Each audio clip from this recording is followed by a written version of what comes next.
Yo, what's up, guys? We're back with another dev talk from the GOAT Max Gronick for multiplayer Black Ops 7. Let's get straight into it. In Black Ops 7. Okay, so the first topic I want to touch on is the whole aim down sights, ADS, while sliding, diving, wall jumping topic. So in the beta, that did require you to take the dexterity perk. The team looked at all of our options and ultimately landed on providing the most fluid experience by default, which does mean we've reintroduced the ability to aim down sights while sliding, diving, and wall jumping by default. You do not need to take the dexterity perk. Dexterity will still speed up those interactions, sprint to fire, slide to fire, but you will not need dexterity perk to ADS while doing those actions.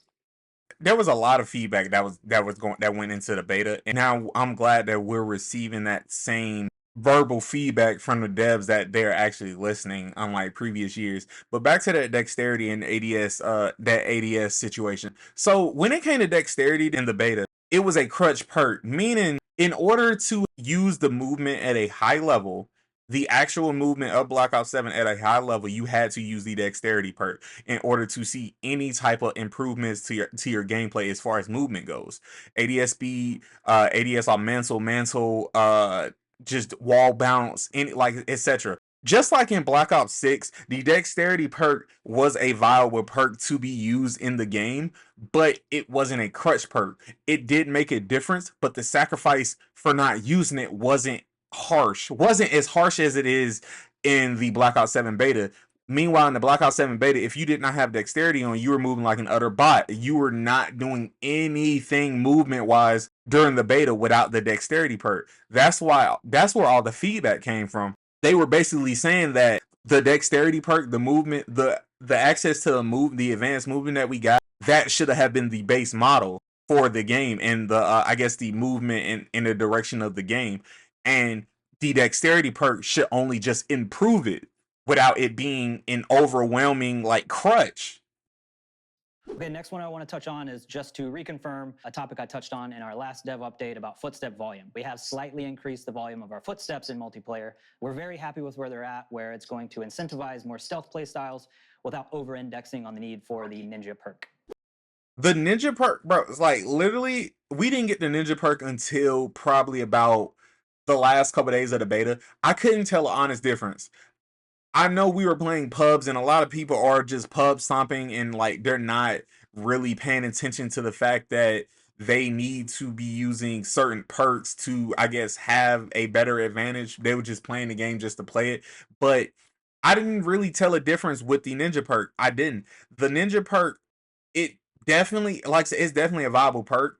And I don't want them to I don't want them to tune the game, tune the sounds of footsteps, tune the perk itself in order to accommodate not even the vast majority of the community. I really didn't understand where a lot of the feedback was coming from because like I said before, I really couldn't tell the difference. When it came to footsteps, I heard them completely fine. And I have a Sony headset, not even trying to promote, but I heard them pretty fine without the perk.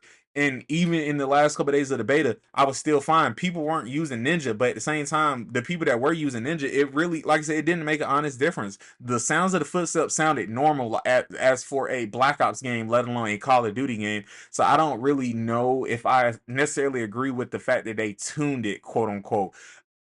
Whether they tune it for the better or for the worse, we'll see. But I just hope it really does not turn into a dexterity situation where ninja is a necessity. Because in previous years of Call of Duty, not Black Ops, the ninja perk wasn't even wasn't even utilized off the simple fact that it didn't silence your footsteps, it only minimized them.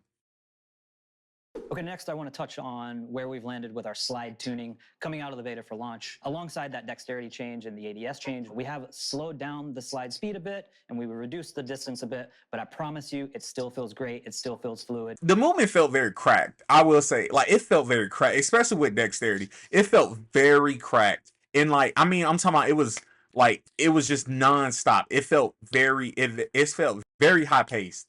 If you weren't like, I can honestly tell like casual people or people who don't tend to like play at that higher level pace or just higher level general, they probably didn't pay that much attention to it or even use dexterity or played the game, tried to play the game at a faster pace, but I will say it felt very like the slide cancel. It was a very cracked movement. It was very cracked in as far as the movement go on every map actually.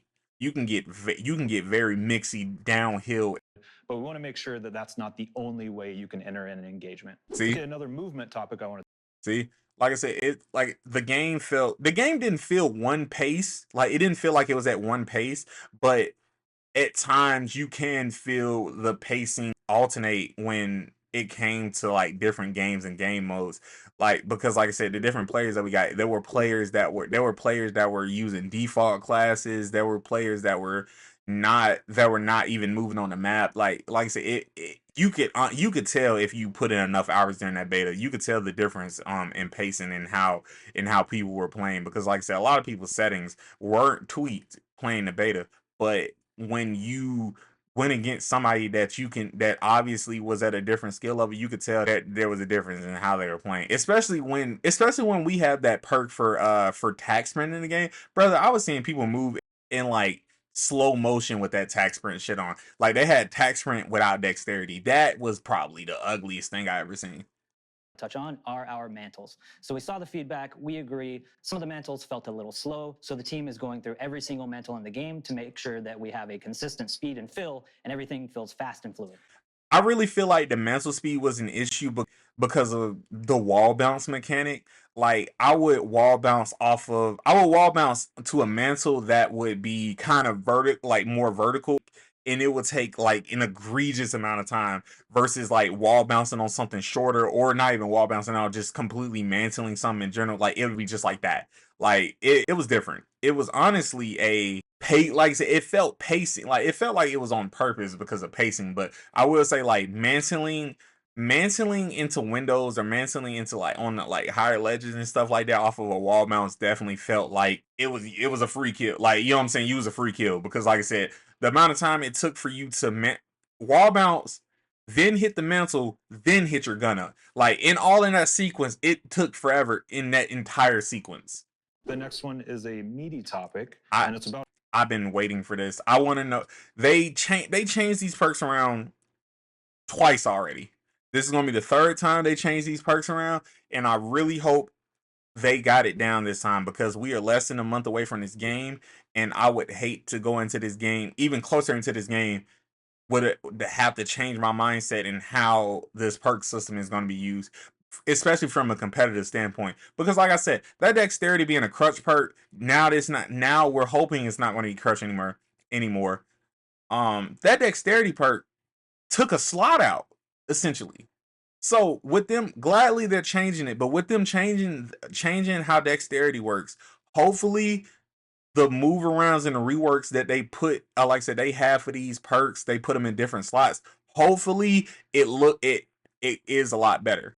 Our perks and our perk distribution. Got a lot of feedback. We made some changes ahead of beta coming out of our Yep. blog. A lot of you had a lot of feedback on that, which we appreciate. But the big changes that we're going to focus on here for launch are: one, That's fine. we want to make sure that we are incentivizing and allowing for varied play styles. Two, we saw a lot of feedback on how stacked slot one was. So It was overly stacked. Brother, they put Ghost, Ninja, Attack, and Flak all in perk one. All in perk one. So basically, with that said, you even if you had perk greed, you were only still picking 2 out of those 4. that I think you're going to be happy with. And then three, there were some kind of niche underutilized perks. Yeah. So we've actually made some combinations of perks to make those chunky decisions Let's and hear 'em. choices. Okay, let's get into the details. Ooh, we get to see it. Hey, we get to see it. Oh shit. We've actually moved Tech Mast to slot 2.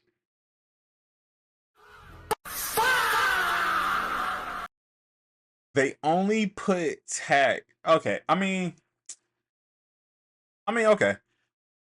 I guess. Like I said, I guess. What is I guess? Because I mean, if you, I guess, because I'm only truly going to use fast hands in that second slot. If you ask me, I'm probably only going to use fast hands. I would have liked for them to probably put ghost there, but like I would have only, because I'm only using fast hands. Wherever fast hands is, that's what I'm using. I'm glad fast hands isn't in a different slot, but I'm only probably using fast hands. 2 from slot 1. That's going to allow for classes like Flak Jacket, Tech Mask, and Guardian for a very strong support tanky class. We've moved Tac Sprinter. All right, let's see this shit. All right, they they put Gump. Okay, so they put all the speed perks in the main slot. Okay, so look, see, this makes sense that you put all the different speed, like the speed movement perks in the first slot. Like that makes sense. Like you got ninja, lightweight, gun ho, and tac sprinter in there. You know what I'm saying? So it fixes these options up. I kind of agree with it. It fixes these options up a lot. But granted, Ghost and Ninja are still in that first slot together, which I don't know so much. I don't know so much about agreeing with, but for comp, I'm pretty like it's literally just gonna be at this point for comp, you're gonna be able to choose between Ninja, Flapjacket, tack in the second perk, tack and fast hands in the second, and most likely dexterity and something else in the third. So, like I said, for comp, it makes sense. To slot 1 from slot 3, Looper 2. See, look, they have and I'm pretty see, dexterity was gonna be. If we're being honest, dexterity was gonna be the only perk in perk 3 anyway. Like it's literally gonna be dexterity. What are we gonna use? Cold blooded? Like, I mean, they could let cold blooded in comp, but I mean that's a small chance. But like I said, dexterity was gonna be the only perk. So we're only gonna be deciding between perk 1 and perk 2 as far as decisions. And with perk greed, we'll have 3. Slot 3 from slot 2, and that's going to let you loop your score streaks. Cold-blooded is going to slot 3 from slot 1, and that's going to allow for full stealth classes like Ghost, Ninja, and Cold-blooded, with a wild card, of course. Scavenger is going back to slot 2 from slot 1, and then we'll start getting into the combinations of those underutilized perks that I touched on. Yeah. So first up, Shadow. Yeah, because I'm not gonna lie, there were some useless perks in there, dog. Like there were perks in there that literally were the same perk essentially. Which allows you to move by traps without setting them off, has been added to Engineer. So that's going to be a fun perk where you can actually see a fucking pub perk, enemy equipment through the world, and then also approach it and not set those traps off. Like, why wasn't that together in the first place? Like, from a pub standpoint, why wasn't that together in the first place? Vendetta, which allows you to see the location of your previous killer, has been added to Assassin. So if you literally same perk, why wasn't it combined in the first place? Y'all could have made a new perk if that's the case. Literally, y'all could have named it something new. Y'all could have literally just named it something new and had like a new perk, quote unquote. But you know what I'm saying? It'd be the combination of an old perk. Like that's all you had to do instead of just reskinning with the same name with these perks. You really want to target a single player on the enemy team, and this is going to be your perk. So one for our melee players, we've actually added Bruiser, which gives you increased health regen and score for melee kills. Don't understand why it wasn't combined. Like, it makes so much sense to just combine these perks. The user rate will go up. Close shave. So if you want to go all in on that melee playstyle, this is going to be the perk for you. Hunter's Instinct, which gives you intel on a near. This is, I seen this earlier. This is the one that kind of threw me off because it doesn't make sense why they were two separate perks. Nearby enemy after a kill has been added to Tracker. So that's all about tracking your enemy locations. And then one that I'm super excited about, we've actually added Quartermaster, which recharges your equipment to Gearhead, and that has moved to slot 1. And if you're all about the gadgets, if you're all about the field upgrades and the equipment, this is going to be the perk for you. So with all of these changes to our perks, the team is very excited. We think you'll be very excited. And of course, we're very much looking forward to your feedback. Okay, next up, I want to touch on what we're doing with Aim Assist in Black Ops 7. I know some of y'all just fell down to y'all knees when y'all heard this. I know some of y'all are afraid of what is going to happen with Aim Assist because y'all can't shoot shit. So first off, we're looking very closely at the data, and the data says that controller players are winning slightly more in close range engagements, and then keyboard mouse players are winning slightly more in those long range engagements. So what we're going to do here is to try to close that gap. take a very close look at the strength of aim assist across all of those ranges. And then additionally, we are looking at rotational aim assist and the requirement for your right aim stick to be moving in the direction of your target. Oh, you got concrete details to share soon.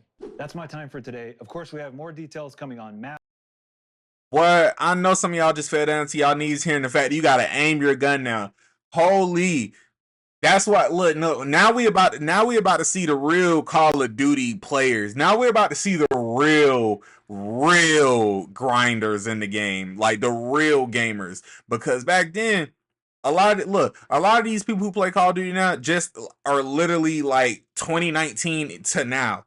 See, people like me, people like the older pro, like people that are actually genuinely good at FPS games were good at FPS games back then when aim assist was not quote really a thing. Aim assist wasn't a thing 10 years ago, if we're being honest.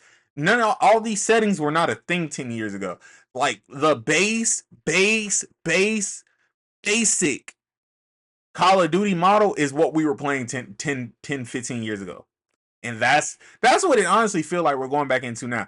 No, really, bro, that's why I really love these dev talks. I'm really glad that we're getting feedback and just verbal confirmation that we're being heard as far as the community goes, the actual community, not that fake shit the community got going on. I'm really excited for Black Ops 7 just off of that alone. And a lot of people just see that as just brain rot. But no, when they're literally giving us the information. They have not done this in years. They're literally giving us all the information. They're telling us they're working on the anti-cheat. They're telling us they're updating the game. They're telling us the changes that they're making ahead of launch. What more can you honestly ask for? Like, you really honestly can't complain. Like, if you're complaining, you just don't need to be playing Call of Duty. Because if you're finding something negative to complain about in all this positivity, all this stuff that we have been loathing for, why are you like, what's the point? Other than that, I think this is another dev talk out of them. I like I said again, I really can't wait for this game to come out, and we gonna be gaming.